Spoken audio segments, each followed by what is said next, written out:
Os irmãos, a paz do Senhor. Por gentileza, podeis se assentar. Meus irmãos, estou muito feliz de estar aqui com vocês. É uma alegria, né? Como o pastor Eliseu disse, estou vindo ali de Cuiabá. Então é uma terra boa, calorosa em todos os sentidos. Mas é muito bom. Quem já conheceu ali, né, sabe, o Tiago conhece ali, né, então, povo bom. Quero convidar os irmãos a ler comigo, segunda carta de Paulo a Timóteo, por favor, capítulo 3, segunda carta de Paulo a Timóteo, por gentileza, capítulo 3, primeiros versos primeiros.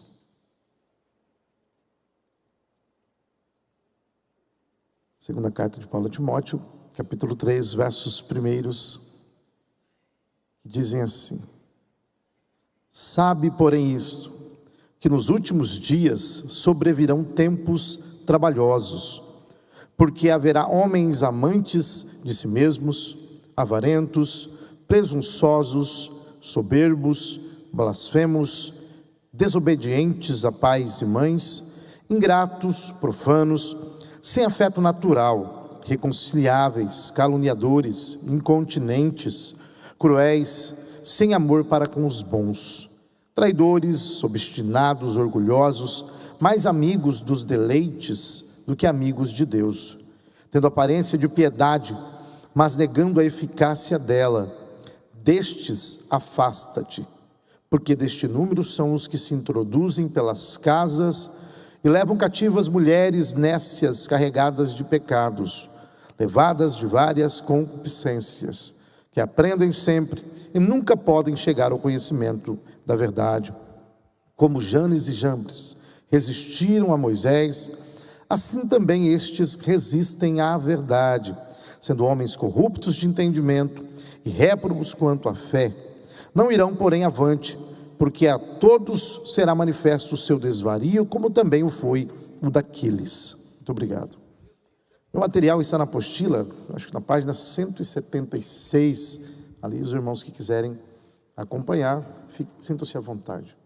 Eu quero aqui agradecer a Deus pela oportunidade que me concede de estar aqui com os irmãos, sinto-me honrado, uma alegria, e quero também louvar a Deus pela vida do pastor Eliseu, que está neste momento representando os nossos presidentes, esteve conosco lá em Cuiabá, inclusive, foi uma bênção. O pastor Marco Almeida, que me deu todo o auxílio, o pastor Gessé, o pastor Carlos Nelson, me auxiliaram e me deram uma atenção, fiquei muito feliz.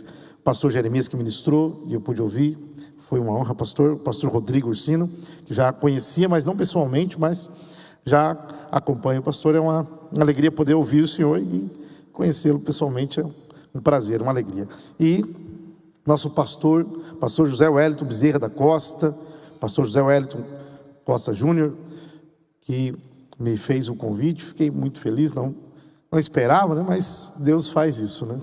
Então Deus é um Deus de surpresas também. Meu pastor Silas Paulo de Souza, pastor presidente, que não pôde estar aqui nesses dias, mas estará vindo para os compromissos. Então, louvo a Deus pela vida dos nossos pastores, que Deus abençoe. Eu vou falar sobre proclamando a palavra em tempos pós-modernos. Proclamando a palavra em tempos pós-modernos. Eu fiz uma leitura. O pastor Sebastião, ele gostava de usar esse texto para dizer, irmãos, né? Já estamos vivendo esses tempos trabalhosos. E quando nós olhamos para a nossa sociedade, para a nossa cultura, é difícil não concordar, né? Que vivemos tempos difíceis. Mas qual a necessidade, qual a importância de analisar a cultura, de analisar as tendências filosóficas e educacionais, sociológicas que têm moldado a mentalidade das pessoas? Bom, somos pregadores do Evangelho, estamos aqui servindo ao reino de Deus, e como ministros, nós temos uma incumbência, pregar a palavra. Mas para pregar a palavra, nós temos que conhecer também o nosso público. John Stott tem um livro, né? Ouça o Espírito e ouça o mundo, né? Então, o mundo, ele precisa de respostas, e nós temos as respostas, mas eles têm as perguntas, né? Dizem que uma vez alguém escreveu no muro: Jesus é a resposta. E alguém escreveu, né? Mas qual é a pergunta, né? Então como que você vai responder se você não sabe a pergunta, não é verdade? Dizem que pior do que uma resposta mal dada é uma pergunta mal compreendida. Então, eu pretendo com os irmãos, nesse período que temos, analisar um pouco da nossa cultura e do nosso tempo. Esse tempo que nós vivemos é chamado por alguns de período pós-moderno, pós-modernidade. Jean-François Lyotard, um francês, foi a primeira pessoa a usar esse termo em um estudo que ele fez para o governo do Quebec. Ele fez uma análise do saber e do conhecimento daquela sociedade, e ele lançou um livro. Muito obrigado, pastor. Neste livro, ele diz que a pós-modernidade ela pode ser descrita como um período de incredulidade, a era de incredulidade perante as metas narrativas. Basicamente o que ele está dizendo é que a pós-modernidade é um período em que as pessoas não acreditam mais em grandes projetos, em grandes ideais de construção de uma sociedade melhor. Aquilo que marcou a modernidade você tinha grandes metas narrativas. Inclusive o próprio cristianismo acaba entrando em descrédito dentro da pós-modernidade, porque a pós-modernidade ela marca a pluralidade de narrativas. Então hoje você tem muitas visões de mundo competindo, nenhuma quer sobrepor a outra, no sentido de que todas podem estar certas ou erradas. Tanto é que hoje clama-se pela tolerância, né? Dizem que a tolerância se tornou Deus deste século. Rabi Zacarias dizia: não podemos sacrificar a verdade no altar da tolerância. E é verdade, né? Infelizmente, vivemos uma época em que você pode pregar a fé, você pode pregar a palavra. John Feinberg, em um livro sobre apologética, ele diz que a apologética na contemporaneidade, no período pós-moderno, ela é desafiadora. Por quê? Porque na modernidade, você chegava e falava de verdade, as pessoas queriam entender, porque eles acreditavam na verdade. Mas hoje você chega e fala em verdade, ele está querendo dizer, verdade para quem? Verdade para quem? Porque a verdade hoje, ela foi relativizada, pluralizada. Então cada grupo e cada segmento tem a sua verdade, o seu ideal. Michael Maffezoli chama isso de era das tribos. Então nós temos tribos e cada tribo tem o seu conjunto de valores, a sua concepção de verdade. E aí você chega e você pode pregar o evangelho. Ele vai te ouvir, porque ele acha interessante ter contato com algo diferente. Mas se você falar que esta é a verdade absoluta, acabou o diálogo.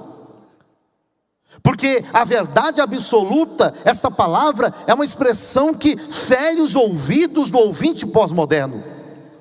Ele não quer ouvir isso, porque quando você diz que esta verdade é a verdade absoluta, você está dizendo que tudo aquilo que não está de acordo com isso aqui não é verdadeiro.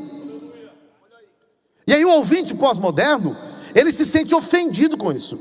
E no nosso tempo, uma ofensa pessoal vale mais do que qualquer outra coisa. Então você não pode ofender o ouvinte, porque eles se sentem fragilizados. Dizem que um pastor estava pregando, James Sire conta essa história. Um pastor estava pregando e ele era um pastor inclusivo, um pastor pós-moderno. E ele estava pregando e estava dizendo assim: irmãos, aqui todos os caminhos levam a Deus. Toda a verdade que existe aqui nós aceitamos, e toda a visão é correta, todo mundo está certo, ninguém está errado. E aí um jovem foi lá ouvir aquela mensagem. No final do culto o pastor estava na porta se despedindo dos irmãos, e o pastor disse: jovem, você é de qual igreja? Não, pastor, não gostaria de falar. Não, meu jovem, diga o que você crê, eu quero ouvir. E o jovem disse: pastor, eu não quero falar. O pastor disse: não, diga, porque aqui nós aceitamos tudo e acreditamos em tudo. Aí o jovem olhou e disse: pastor, eu creio que o senhor vai para o inferno. Aí ele disse: não, então está errado, né?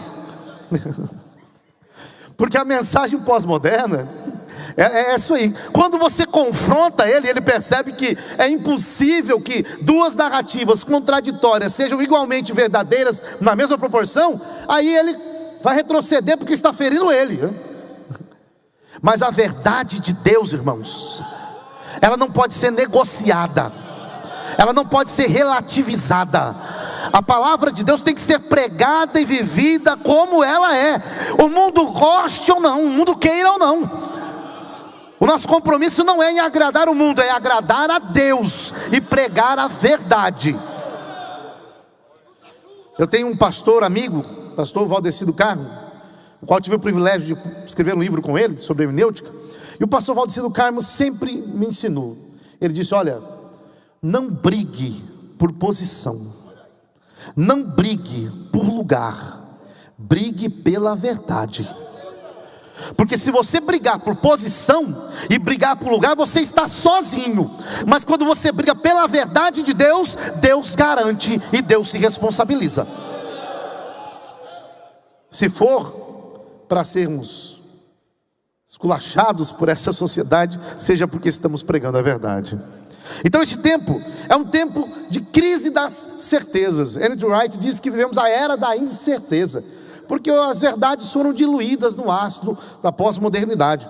Vemos uma era que é chamada também do fim das utopias. Fim das utopias por quê? Porque os grandes projetos que a modernidade lançou se desvaneceram. Então o horizonte que surge do século XX, com a Primeira e a Segunda Guerra Mundial, é um horizonte desvanecido. Porque pós-guerra, os jovens que nascem, essa geração do pós-guerra, é uma geração chamada de Baby Boomers. É uma geração que não acreditam mais nos valores dos pais. Por quê? Porque eles viram a guerra, eles viram o caos da guerra, eles viram a morte, eles viram bombas sendo lançadas, eles viram a maldade do coração do homem. Algo que a Bíblia já mencionava e afirma. Na modernidade, como já foi mencionado pelos pastores aqui, surge uma tendência filosófica, e Rousseau é um dos responsáveis por isso, de uma antropologia otimista. Qual que é a ideia? O homem nasce bom, só que a sociedade corrompe ele. Aí a gente pergunta, mas quem corrompeu a sociedade, né? O homem nasce bom, mas a sociedade corrompe ele. Mas o problema está, quando você olha para a modernidade, a maldade que você vê nos campos de concentração da Alemanha nazista, os gulags com o comunismo, com o fascismo na Itália, você se pergunta, aonde está essa bondade? Na verdade a Bíblia diz que o homem, ele foi afetado pelo pecado. Em Gênesis 6, Deus já falou, olha, não dá, porque o coração do homem é mau, a sua ideação é má desde a sua meninice. Nós chamamos isso na teologia de pecado original, a doutrina da depravação total. Ou seja, o homem, toda a sua extensão foi afetado pelo pecado. A sua vontade, o seu querer, a sua mente, o seu intelecto, os seus desejos, e tudo que ele põe a mão vai ter a mancha do pecado. Mas Deus veio redimir todas as coisas. Deus poderia ter deixado a humanidade, como o pastor bem salientou, Deus não precisa de nada. Deus é autossuficiente, a aceidade divina. Deus não precisa de nada. Mas Ele escolheu usar pessoas como nós para fazer a sua vontade na terra. Isso é maravilhoso, né? Então a pós-modernidade é um período de incredulidade, é um período difícil. Para pregar o evangelho hoje, nós temos um desafio muito grande. Uma vez um pastor me chamou para responder perguntas para os adolescentes na igreja em que ele pastoreia. Uma igreja lá em Cuiabá, de uma região do bairro muito pobre. E aí, você pensa, bairro pobre, as pessoas são mais simples. Mas as perguntas que os adolescentes estavam fazendo eram, algumas delas: bom, se Deus conhece todas as coisas, Deus sabe o que eu vou fazer amanhã. Se Deus sabe o que eu vou fazer amanhã, como que eu posso ser livre? Um adolescente perguntou, se os dinossauros foram criados por Deus, por que não tem um dinossauro na minha janela, quando eu acordo? Outro adolescente me perguntou, olha, se a Bíblia que nós temos aqui é a tradução da tradução, da tradução da tradução, quem garante que isso é verdadeiro? Isso é um argumento usado por Bart Ehrman, um agnóstico. Agora eu te pergunto, como que esse adolescente ficou sabendo disso? As redes sociais. O conhecimento está democratizado, seja para o bem, seja para o mal. Está lá. 80% do que os adolescentes e jovens aprendem hoje não são com os pais. Eles aprendem com as redes sociais. Como pregar o evangelho e comunicar a verdade a uma geração que não acredita mais em valores, em tradição, porque isso foi esquecido e deixado para trás. Esse é o desafio que nós temos. Gilles Lipovetsky, no tópico primeiro, chama isso de império do efêmero. É o título do livro do Lipovetsky. O que seria o império do efêmero? Efêmero é aquilo que é passageiro, transitório, aquilo que se esvai de forma muito rápida. Uma das características da pós-modernidade é a efemeridade. As coisas, elas passam muito rápido. Tudo é feito para durar pouco. Alguns chamam de obsolescência programada. Dizem que a primeira lâmpada inventada era uma lâmpada inútil, porque ela não queimava. Agora imagina, uma lâmpada que não queima, uma lâmpada que não presta, né? Lâmpada boa é lâmpada que queima rápido, não é verdade? Porque aí você compra outra, né? Esse é o mercado, né? No capitalismo as coisas são feitas para durar pouco, porque tudo precisa ser descartável para você trocar. Se der problema no celular, é mais fácil você comprar outro do que você mandar arrumar, porque fica muito caro. Então a lógica hoje é: tudo foi feito para durar pouco, tudo é efêmero, descartável, passageiro. Só que o problema é que as pessoas hoje estão acreditando que no reino de Deus também é assim. Só que no reino de Deus as coisas não são passageiras, as coisas são eternas. Nós vivemos uma realidade em que no mundo tudo é passageiro. No mundo os relacionamentos são descartáveis. Casa-se hoje, separa amanhã. Namora-se hoje, amanhã já termina. E você tem tanta mulher e tanto esposo que não dá nem para registrar mais no cartório. Só que no reino de Deus as coisas são eternas, são duráveis. Descartável é no mundo, Deus não. No mundo as coisas são efêmeras. Como lidar com essa realidade? Jair Ferreira dos Santos, um teórico da pós-modernidade, ele diz que a pós-modernidade possui um seria o que? Desfaz, desconstrói tudo. Há um projeto de desconstrução, irmãos, em andamento na nossa sociedade. A nossa cultura, a cultura ocidental, o encontro de Atenas, Roma e Jerusalém, está sendo desconstruída e atacada duramente pelos estudiosos, pela mídia. Estamos vivendo uma época, e isso já está acontecendo, né? Pastores sendo presos, pregadores sendo indiciados, porque pregam a verdade. Há um projeto de desconstrução. Essa desconstrução é tão terrível, que até o masculino e o feminino estão sendo desconstruídos. Simone de Beauvoir, seu livro O Segundo Sexo, ela disse: olha, ninguém nasce mulher, torna-se mulher. Judith Butler, uma teórica da ideologia de gênero, quando veio ao Brasil, em uma entrevista, ela disse: se eu acreditasse na Bíblia, eu acreditaria que homem nasce homem, mulher nasce mulher. Mas como eu não acredito na Bíblia, ninguém nasce homem, ninguém nasce mulher, torna-se. O que ela está querendo dizer? Que a nossa sociedade, onde tudo é efêmero, passageiro, onde a vontade e os desejos individuais se tornam absolutos, eu sou aquilo que eu quero ser. O que ela está dizendo é que hoje você escolhe o que você quer ser. Se você quer ser homem, se você quer ser mulher. E na França um dia alguém acordou e disse: sou um cavalo. Está no YouTube, é só colocar lá. Ele aposta a corrida contra as pessoas que acham que são cavalos também. É o que está acontecendo com essa sociedade.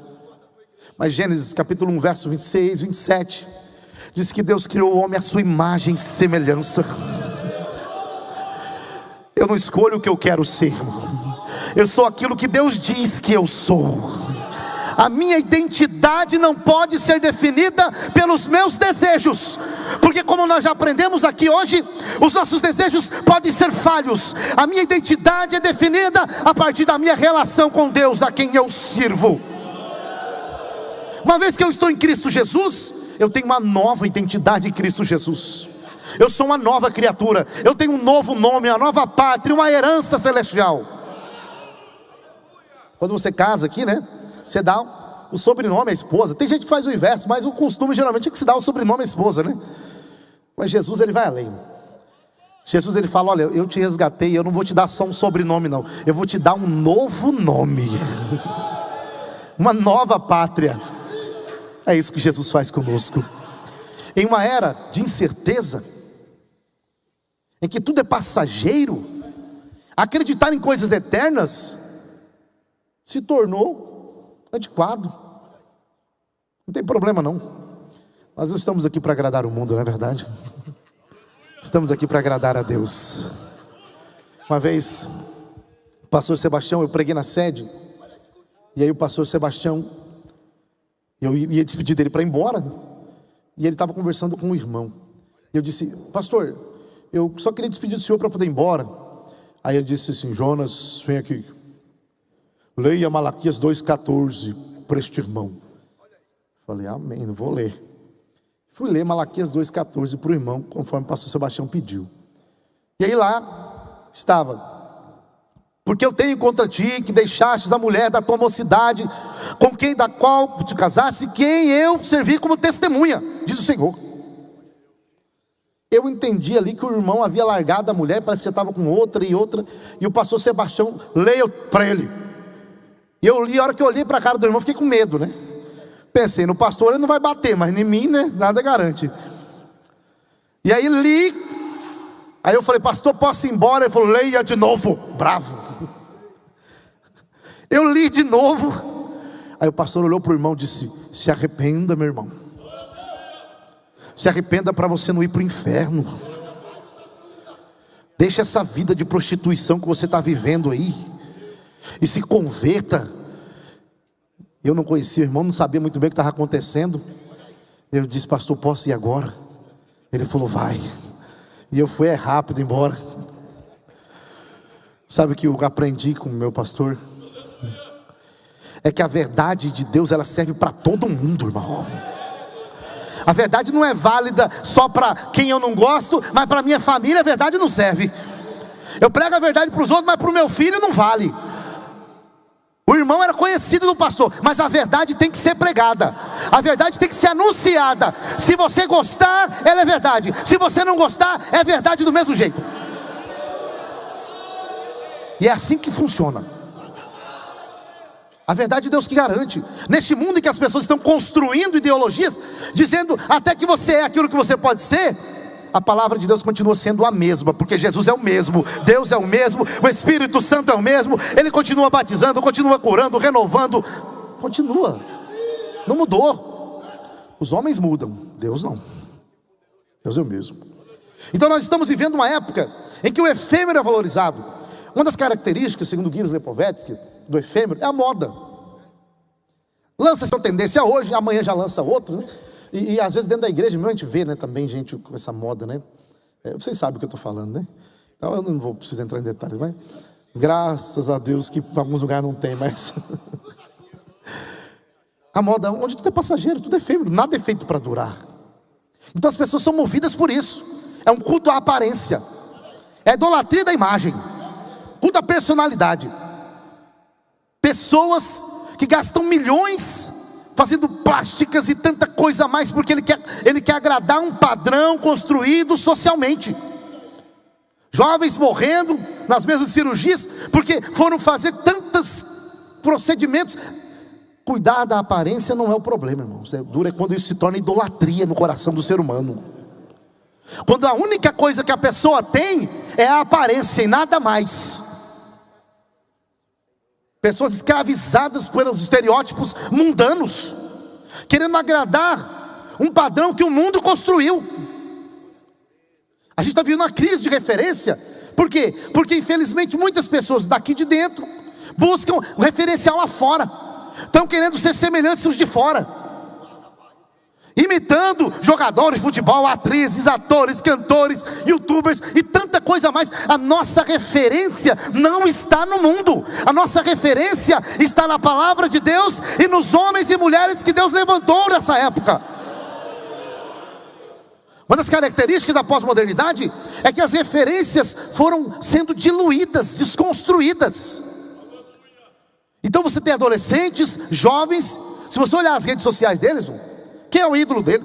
Quem é a pessoa que ele está admirando? Quem ele quer ser igual? Corta cabelo, está imitando o mundo. Estão querendo copiar o mundo. Quem pede a referência não sabe para onde vai ou quem seguir. Pessoas no mundo buscando referências, procurando alguém a quem imitar. Mas nós temos a resposta. Paulo, escrevendo aos Filipenses, apresenta 4 modelos. Jesus no capítulo 2 a partir do verso 5, Timóteo no capítulo 2 a partir do verso 19, Epafrodito no capítulo 2 verso 25, e Paulo no capítulo 3, ele está dizendo: você quer alguém para seguir? Siga Jesus, imite a Cristo Jesus. Você tem um modelo para você seguir. Enquanto o mundo procura referências, nós temos alguém que nós seguimos. Paulo disse: sede, pois, meus imitadores, como eu sou de Cristo Jesus. Nós precisamos, irmãos. Inclusive, citando Timóteo, Paulo diz: olha, eu vou enviar Timóteo porque não tem ninguém melhor para enviar. Porque todo mundo está buscando o que é seu. Timóteo não. Timóteo se preocupa com o reino de Deus. Em uma era em que as pessoas estão tão preocupadas com o seu próprio ego, com seus próprios interesses, ter alguém que busca o reino de Deus em primeiro lugar, isso aqui é raridade. Mas são esses que Deus chamou para ser os pregadores da última hora, aqueles que vão anunciar a palavra de Deus. Pessoas interessadas em glórias humanas, não estão preocupados em servir. Enquanto a pós-modernidade tem formado indivíduos vazios, porque o Gilles Lipovetsky, ele tem um livro chamado A Era do Vazio, e ele diz que uma das características do indivíduo pós-moderno é que ele possui uma identidade fluida, líquida. Então é um indivíduo vazio, sem conteúdo. Sem conteúdo. Inclusive tem um livro do Robert Musil, que é O Homem Sem Qualidades, o título do livro. É uma descrição muito boa para essa geração, né? Um homem sem qualidades, que estão preocupados em fazer dancinha no TikTok para poder ganhar seguidor, porque a única coisa que ele se preocupa é em ser visto pelos homens e notado pelas pessoas. Então, enquanto a pós-modernidade tem formado indivíduos vazios e egocêntricos, com a identidade fluida, o reino tem formado servos, homens e mulheres que estão preocupados em servir. Olha que interessante, em Marcos capítulo 10, verso 37, os discípulos estavam conversando, e aí Tiago e João chegaram em Cristo e falaram: Senhor, será que no teu reino, o Senhor poderia deixar uma cadeira para nós aí, uma à direita, outra à esquerda, só para a gente, é só um primo mesmo, né? É tudo família, a gente fica entre nós, entendeu? Para não poder, para não precisar expandir. Então arruma um lugar para nós. Aí Jesus, no capítulo 10, no verso 45, diz assim: porque o Filho do Homem foi enviado à terra, não para ser servido, mas para servir e dar a sua vida em resgate de muitos. O que Jesus estava dizendo é: olha, eu vim aqui para ser servo. Vocês querem posição? Seja servo, que é cadeira. Seja servo. Porque servindo, Deus te coloca em posição de destaque. O interessante aqui é que Jesus não disse que não haveria pessoas em posições. Jesus não falou assim: ó, que isso, posição isso é do diabo, não tem isso. Não, Jesus não falou isso. Jesus disse assim: olha, essa coisa de colocar à direita ou à esquerda não sou eu que faço, é o Pai que dá. Jesus não desclassificou a posição, não é verdade? É o Pai que dá. Então, sim, tem pessoas que Deus vai colocar em posição de destaque, mas glória a Deus por isso. Mas o objetivo do ministério não é esse. O objetivo do ministério não é amar o lugar, amar a posição, amar a cadeira. Não fomos chamados para isso. Quem ama o lugar, morre pelo lugar. Mas quem ama Cristo, morre por Ele, por Cristo Jesus. Isso é maravilhoso, porque se Deus te colocar em um lugar de destaque, glória a Deus por isso. Você não é definido pelo lugar. A sua identidade não é o lugar que dá, é Cristo que dá. Quem se esquece disso, perde a identidade, né? Por isso tem medo de perder o lugar. Aí viram como os imperadores romanos, né? Se tornavam doidos, maníacos, como Herodes o Grande, que amava tanto o lugar, porque a identidade dele era formada pelo lugar, pela cadeira, a ponto de matar os próprios filhos. Augusto disse: eu preferia ser um porco de Herodes do que um filho, porque um porco ele não ia comer, mas um filho ele mata. Até sua esposa, Mariana, foi morta. E a tradição diz que ele era tão obcecado, que ele era apaixonado por ela, mas mesmo assim, ela morre, e ele deixa ela 7 dias, simplesmente com mel para conservar, e diz que ainda tinha relação sexual com ela, mesmo depois de morta. Tamanha a malignidade do coração deste homem. Conosco não pode ser assim, irmãos. Aquele que quer ser maior, que se torne o servo de todos. Em uma era em que as pessoas estão tão preocupadas com a aparência, com o destaque, com a posição, Deus nos chama para servir a Ele e aos outros. Isso é maravilhoso. João 12:42. João diz: olha, muitos dos principais criam nele, em Jesus, acreditavam nele, mas não confessavam. Por quê? Porque amavam mais a glória dos homens do que a glória de Deus. Percebe, irmãos? Uma época em que as pessoas estão apaixonadas pela glória humana e se esquecendo da glória de Deus. A glória humana eleva o ego. A glória de Deus mostra que nós não somos nada, mas que Ele é tudo. A glória humana te coloca numa posição que você acha que você que manda, que você que faz, mas a glória de Deus mostra que quem faz é Ele, quem pode é Ele, a gente é só servo. Quando a gente olha para a Bíblia, a gente vê, por exemplo, em Mateus capítulo 21, verso 18, Jesus passando, e ele vê uma figueira, e a figueira, muitas folhas, mas não era época de figo, não era época de ter fruto, mas Jesus viu aquelas folhas e falou: vou lá, e ele procura o fruto e não tem, e ele amaldiçoa a figueira secou na mesma hora. Um evangelista diz que os discípulos no outro dia viram que estava seca, mas outro evangelista diz que ela secou na hora. Então, qual é a explicação? Ela secou na hora, os discípulos não viram, só viram no outro dia. Né? Só viram no outro dia. Quando eles passaram no outro dia, viram a figueira seca, ficaram admirados. Agora, uma pergunta surge, né? Se não era a época de fruto, por que Jesus fez isso com a figueira? Se não era a época de ter fruto, Jesus sabia que não era a época. Por que ele amaldiçoou uma árvore que não dá fruto se não era a época? Porque ela tinha folhas. Os comentaristas dizem que ela tinha fruto e depois folha. Então, se você olhasse e visse folha, significa que tem fruto. Ou seja, se ela tem folha, indica que ela... Jesus pensou: olha que interessante, essa árvore está produzindo fora do tempo. Está produzindo fora do tempo. Tem folha, então tem fruto, porque é assim que funciona. Mas quando ele chega lá, ela era uma árvore que enganava as pessoas. Era uma árvore que mentia, enganava. Porque ela tinha a aparência que tinha fruto, mas não tinha fruto. Tinha folha, tinha beleza, mas era improdutiva. Jesus disse: você não vai enganar mais ninguém. Hoje todo mundo vai ver como você é por dentro. Sem vida, seca, improdutiva.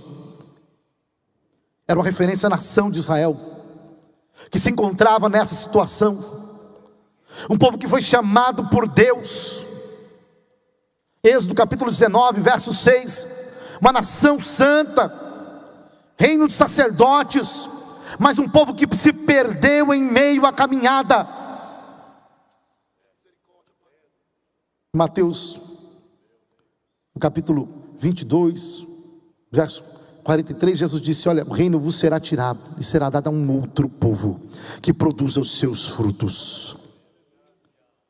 A improdutividade, irmãos, ela conta com a aparência. Você tem que ter a aparência que produz, mas a essência não tem.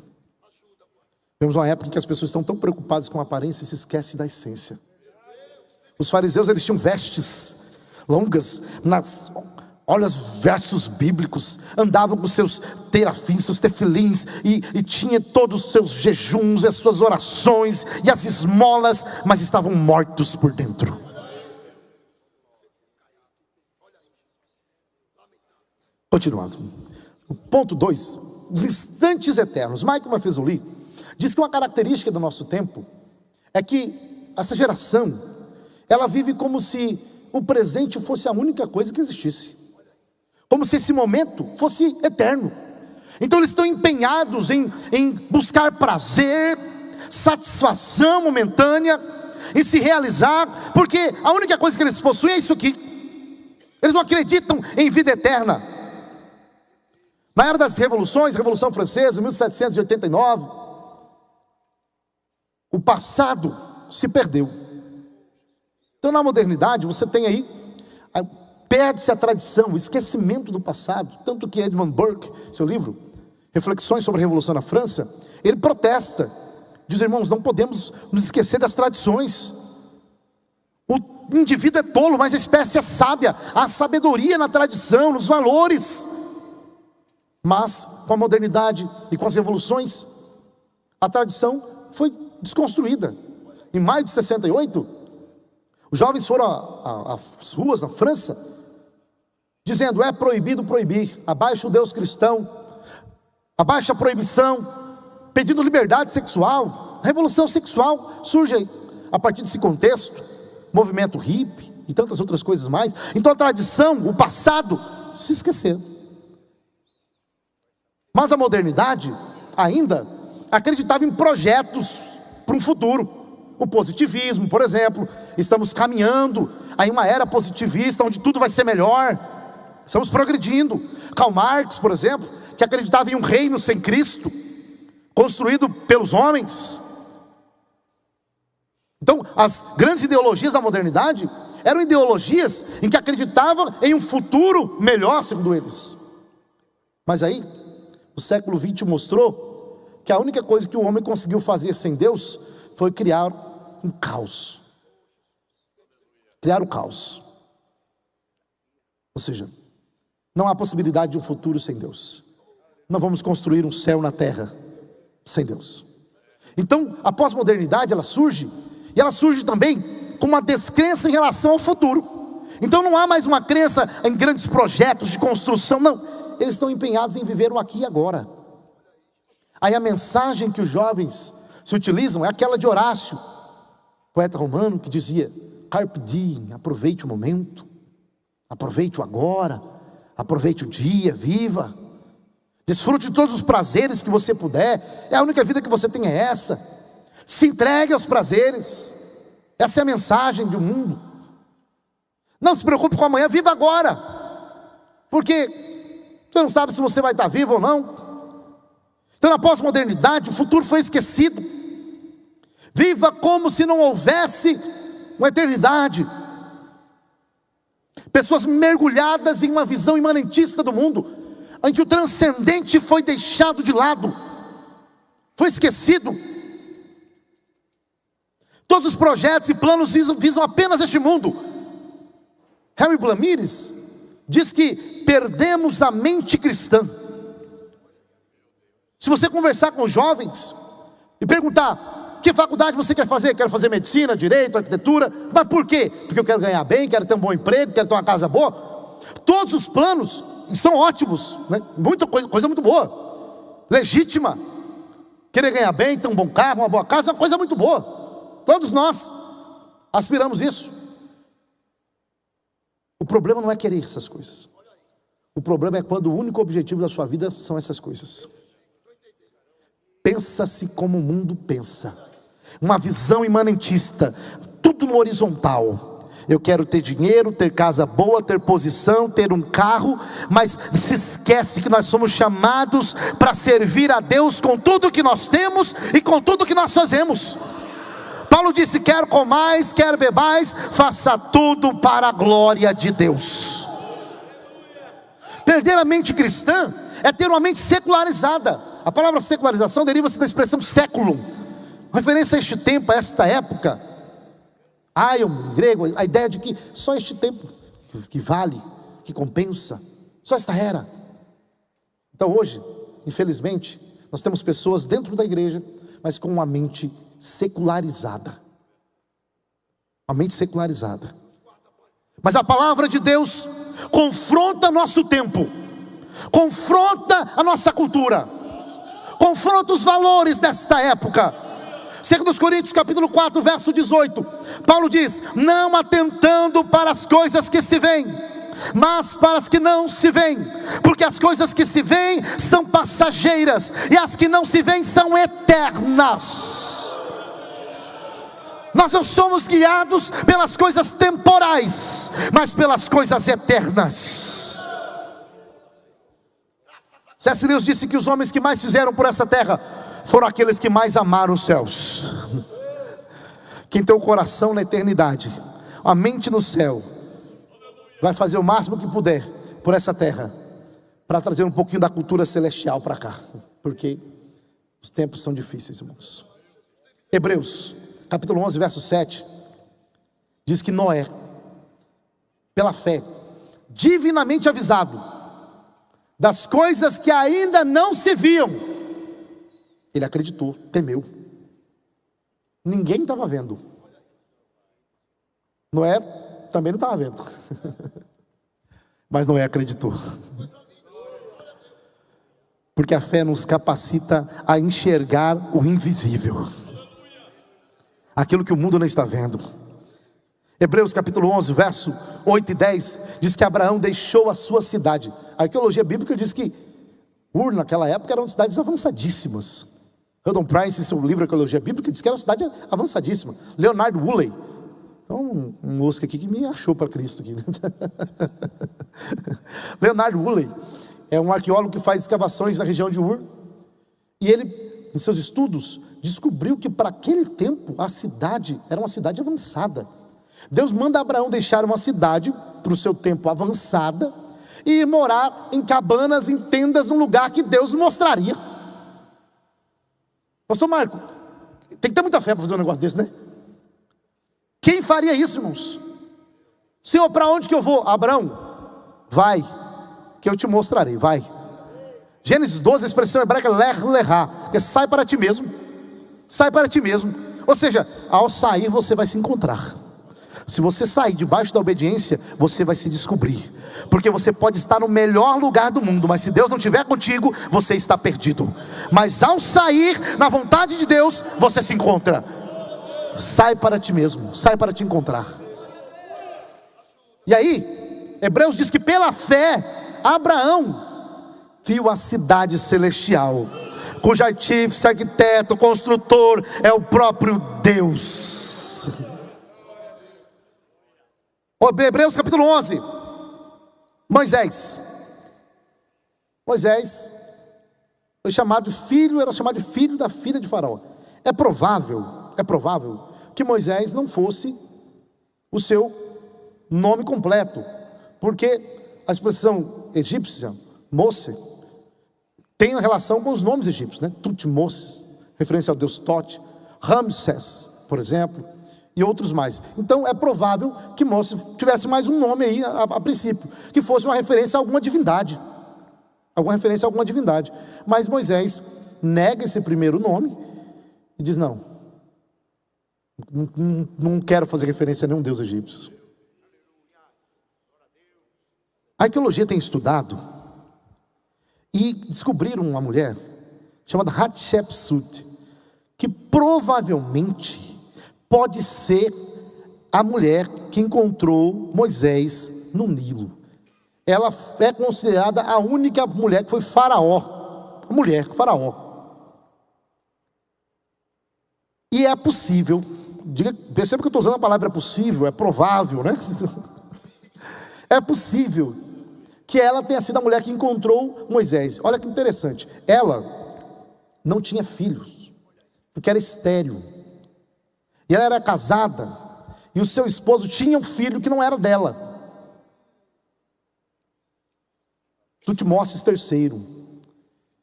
E é provável que ela quisesse que Moisés fosse o regente.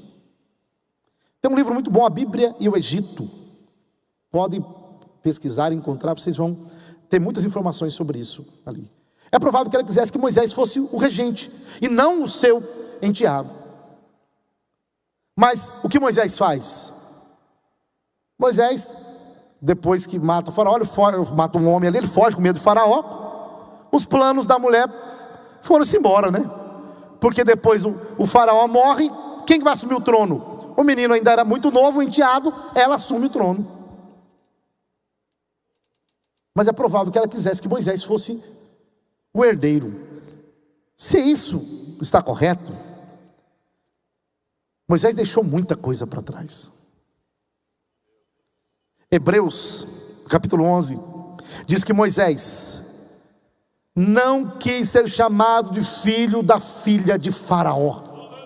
deixou os tesouros do Egito para trás, por causa do vitupério de Cristo Jesus, e saiu não temendo, porque estava vendo o invisível. Os tesouros do Egito não podem tomar os nossos corações. Nós não fomos chamados para ser um amante deste tempo e desta era. Nós somos chamados para ser filhos do reino, filhos do rei. Nós herdaremos a eternidade. A nossa visão não pode ser movida por as coisas deste mundo. Somos guiados pela eternidade. Irmãos, quem espera Cristo somente por essa vida, Paulo diz que é o mais miserável de todos os homens. Infelizmente temos pessoas que se tornaram amantes deste tempo, estão amando esta época, esta era. E aí, quando você perde a eternidade de vista, você perde tudo. Quantas dores o tempo não nos causa, quantos sofrimentos nós não enfrentamos aqui. Pessoas que muitas vezes são usadas para nos ferir, pessoas que estão do nosso lado. Mas C.S. Lewis disse algo interessantíssimo. Ele disse que não há dor e sofrimento que o tempo cause, que a eternidade não possa compensar e valer. Lewis disse que a eternidade vai retroceder. A eternidade vai retroceder porque ela vai voltar e vai curar todas as feridas que o tempo causou. Sofra por Cristo Jesus agora, pregue a palavra, mesmo que o mundo te persiga, as feridas que o tempo causa, a eternidade vai curar e compensar. É assim, irmãos. Os senhores sabem melhor do que eu isso. Uma vez, pastor Eliseu, pastor Rodrigo, só eu que sou crente lá em casa, né? Eu sou do Paraná, nasci, fui criado na Assembleia de Deus, mas quando fomos para o Mato Grosso, meu pai foi ser gerente de uma fazenda, e aí, por algumas circunstâncias, a minha família acabou saindo da igreja. Eu era adolescente, também saí. Já adolescente já não estava muito firme mesmo, então eu fui junto. E depois eu voltei, com 18 anos de idade eu voltei. Só eu que voltei. E estou firme até hoje, mas creio que Deus vai fazer uma obra. E aí, eu gostava muito de tocar e cantar. E eu pensei comigo, vou voltar para a igreja, vou montar uma dupla sertaneja, gospel, e vai ser de Deus. Mas aí um dia Deus usou alguém para falar comigo, disse que eu iria ministrar a palavra. Eu confesso assim que na hora eu duvidei, mas aí o profeta voltou, parou, voltou, e Deus acabou de falar comigo que você duvidou aí na sua mente, para você saber que é Deus que fala contigo agora. Como o pastor Rodrigo nos ensinou, Deus ainda usa pessoas nessa terra, irmãos. Deus usa. E aí quando eu vi que era Deus, eu falei, meu Deus, não tenho o que fazer, Senhor. E agora, Pai, me capacita. Eu sempre fui muito tímido, irmãos. Eu tenho problema com a timidez muito grande. Cresci em fazenda, né? Meu pai gerente de fazenda. Eu com 12 anos já era tratorista na fazenda. Então eu sempre fui muito tímido. E eu falei, como uma coisa dessa vai acontecer? Aí eu orei, Senhor, me capacita. Eu por mim mesmo não consigo, mas faça a tua vontade. E aí o Senhor veio trabalhando e eu comecei a cooperar na igreja. E eu estava passando uma prova tão grande. Sabe aquela prova que você não tem R$1? A época a casquinha de sorvete era R$1. Eu não tinha R$1 para tomar uma casquinha de sorvete. Acabava o culto, o jovem falava, vamos ali. Eu falava, não, eu tenho que ir embora. E não tinha dinheiro. Mas uma prova terrível. E ali cooperando, querendo pregar, querendo ensinar, desenvolvendo. E eu passei um momento muito difícil. E eu fui conversar com o pastor. Disse, pastor, eu não estou aguentando, é tanta prova, é tanta dificuldade, eu não estou querendo parar, não estou aguentando mais. Aí o pastor chamou uns obreiros, disse, vamos orar por ele. E aí um presbítero olhou para mim e disse assim, eu sabia. Quando eu via você pregando, eu sabia que você não ia virar nada. Eu já estava, como diz o cuiabano, já estava tenteando, era a paulada que eu precisava, né? Voltei para casa decidido, não queria mais saber de igreja, de nada. Mas Deus me visitou aonde eu estava. Deus me visitou aonde eu estava. E Deus falou comigo. e me disse assim: você está triste porque alguém te feriu, te magoou? Você está triste porque um obreiro disse palavras que você não gostou? Mas quem te chamou para servir ao ministério não foi ele. Quem morreu por você na cruz do Calvário não foi ele. Eu que te salvei, eu que te chamei e eu que garanto. Não adianta parar porque as pessoas nos ferem. Se quem nos chamou foi Cristo Jesus, e Ele foi ferido por nós na cruz do Calvário. A eternidade compensa as dores que o tempo causa. Creio num Cristo que foi ferido. Thomas Halick, em um livro, Toque as Feridas, livro excepcional, irmãos. Eu li esse livro quando eu estava na UTI, quase morrendo. Estava melhorando já depois, né? Fui para a UTI com 80% do pulmão comprometido, derrame pleural, pneumonia na época do Covid. Pastor Sebastião já tinha morrido, pensei, também vou, né? E aí tá lá, eu na UTI, Deus fez um milagre. E aí quando eu estava melhor, eu peguei o livro para ler, Toque as Feridas. E Thomas Halick, ele disse algo interessantíssimo. Ele disse: olha, eu não creio em um Cristo que não foi ferido. Eu não creio. A igreja de Cristo, ela se assemelha a Ele. Cristo foi ferido, a igreja também será ferida pelo mundo, mas Cristo curará todas as nossas feridas. Thomas Halick diz que um dia Satanás se apresentou a Lutero, mas segundo Thomas Halick, Satanás se apresentou a Lutero como se ele fosse o Cristo. E disse assim: Lutero, você está orando demais, está lendo muita Bíblia, eu não quero isso de você. Não faça isso, eu não estou me agradando. Volta a ser o que você era antes. E Lutero disse: Cristo, és tu mesmo? Sim. Mas Cristo, mostre-me as tuas feridas.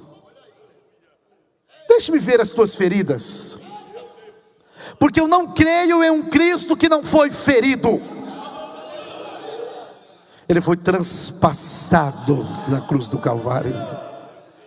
E aí quando Lutero viu que não era Cristo coisa nenhuma, ele disse: olha, é verdade, todos os pecados que você mencionou são verdadeiros, mas coloca embaixo: o sangue de Cristo Jesus me purifica de todos eles. Pregar o evangelho hoje é estar disposto a ser ferido pelo mundo, mas ser recompensado por Cristo Jesus na eternidade. Uma era de relacionamentos líquidos, em que nada mais é feito para durar, tudo é instável, passageiro, a geração fast food. Hoje, irmãos, até o miojo demora muito, é verdade? A gente queria que fosse mais rápido ainda, né?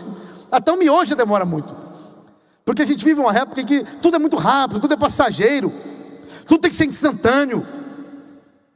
Mas aí quando você vem para a igreja, você percebe que aqui as coisas não funcionam assim. Aqui nada é instantâneo, tem um processo, tem um tempo.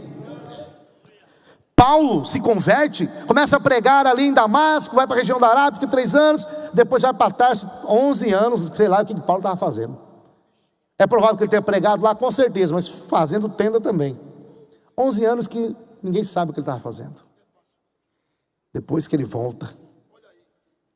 Olha só Zacarias, Lucas, diz que Zacarias, esposo de Isabel, o anjo aparece e diz: Zacarias, o Senhor mandou te dizer, Ele ouviu a tua oração. Zacarias falou: agora? O que eu entendo, né?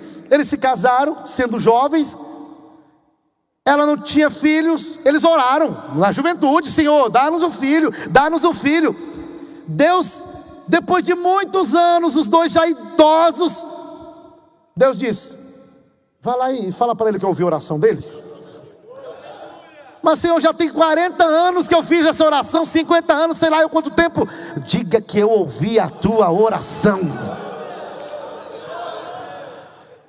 Deus não se esquece, o tempo passa, mas Deus não se esquece. As coisas aqui acontecem no tempo de Deus, na hora certa. No mundo tudo é passageiro, tudo é instantâneo, mas aqui não. Aqui tem um processo, tem uma hora. Deus determina tudo que vai acontecer na hora certa.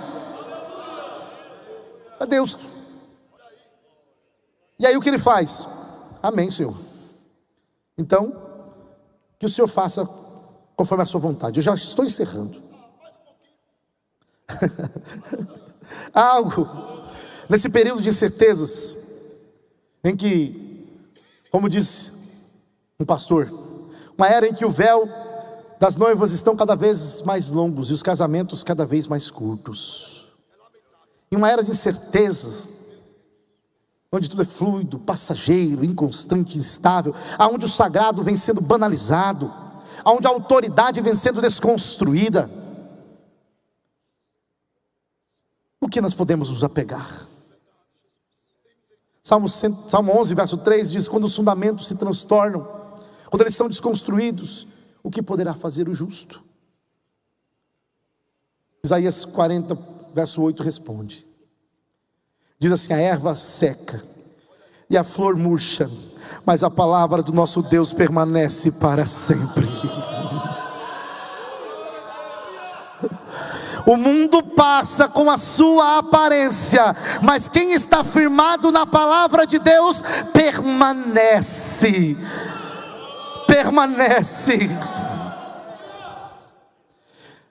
Hebreus capítulo 12, verso 28.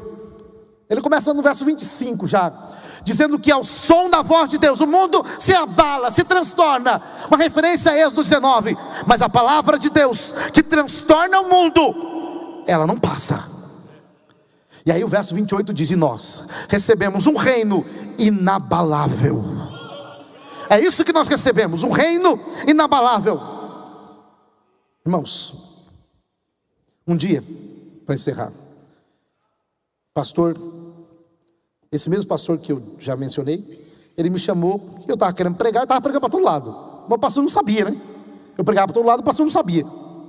E aí o pastor me chamou e disse: irmão Jonas, você quer pregar? Eu quero, pastor, quero pregar. Deus falou, agora eu tenho vontade. Deixa eu dizer uma coisa. Você é conhecido, as pessoas te convidam, você é conhecido, eu estou ouvindo falar, mas você não é reconhecido, porque reconhecimento você tem que ter aqui da sua igreja, do seu pastor, e a gente não sabe o que você faz, porque você nunca está aqui, você nunca está na escola dominical, nunca está no culto de ensino, eu não sei para onde você vai. Aí ele me disse: você é uma árvore que tem muitas folhas, mas não tem raiz. Quando o vento vier, você não vai suportar. Aí ele disse: fica aqui, aprenda, seja ensinado, tenha um pastor, tenha um líder, e na hora certa Deus te levará nos lugares que Ele quer que você esteja. Aquele irmão que me disse: eu sabia que você não ia longe, mas eu entendi, irmão, eu não preciso ir longe, eu só preciso ir aonde Deus quer, né, pastor Eliseu? Deus não precisa ir longe. Em Gênesis 26, Deus falou para Isaac: Isaac, não vá para o Egito, não vá longe não, meu filho, fica aqui mesmo. E ele plantou e colheu a 100%. Deus te abençoa se você ficar aonde Ele quer que você fique. Salmo 1: bem-aventurado o varão que não anda segundo o conselho dos ímpios, nem se detém no caminho dos pecadores, nem se assenta na roda dos escarnecedores. Antes detém o seu prazer na lei do Senhor, na sua lei medita de dia e de noite, pois será como a árvore plantada. Deus planta ele num lugar que ele pode produzir, irmão. E aí vai ter água sempre, a folha nunca vai cair, porque a folha cai quando a árvore vai perder nutrientes, porque não tem o sol para abstrair com a fotossíntese nutrientes, não tem água, então ela precisa cortar nutrientes daquilo que é mais insignificante, das folhas. Então perdeu-se, né, pastor Marcos, nutrientes, ela corta para sobreviver. Mas aquela ali, a folha nunca cai, porque nunca vai faltar alimento, nunca vai faltar nutriente, o sol nunca vai parar de brilhar sobre você, a água do Espírito sempre vai estar jorrando aí. Que Deus os abençoe. Pastores, pastor Marco, pastor Eliseu, Deus abençoe, muito obrigado.